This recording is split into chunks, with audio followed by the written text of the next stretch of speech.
మంచు బరోజ్కి సంబంధించి కీలకమైనటువంటి వ్యవహారం. చట్టాలకు సంబంధించి కొత్తగా అతనికి ఐడియా ఉందో లేదో తెలియదు. వృద్ధాప్యంలో ఉన్నటువంటి తల్లిదండ్రులు వాళ్ళ ఆస్తులు వాళ్ళ ఇష్టమైతే ఇవ్వచ్చు, ఇష్టం లేకపోతే ఆపచ్చు. వాళ్ళకి ఇష్టమైన వాళ్ళకి ఇచ్చే హక్కు ఉంది. ఇచ్చిన వాటిని వెనక్కి తీసుకునే హక్కు కూడా ఇచ్చారు. వాళ్ళని పోషించకపోతే, వాళ్ళని వేధిస్తే, వాళ్ళని ఇబ్బంది పెడతాయి. ఆ వృద్ధుల చట్టాన్ని ఇప్పుడు మంచు మనోజ్ మీద మంచు మోహన్ బాబు గారు పెట్టారు.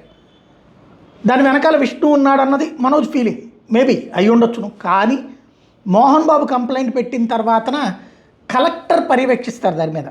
కలెక్టరు వృద్ధులు తన ఇంట్లో ప్రశాంతంగా గడపడానికి అవకాశం కల్పించాలి అన్నటువంటిది కేంద్రం తీసుకొచ్చినటువంటి చట్టం.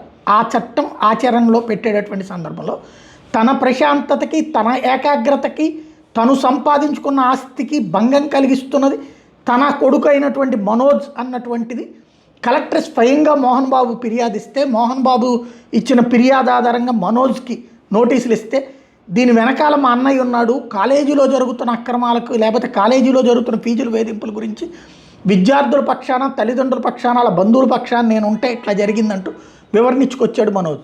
కానీ భవిష్యత్తులో మనోజ్కి చాలా పెద్ద ప్రమాదం.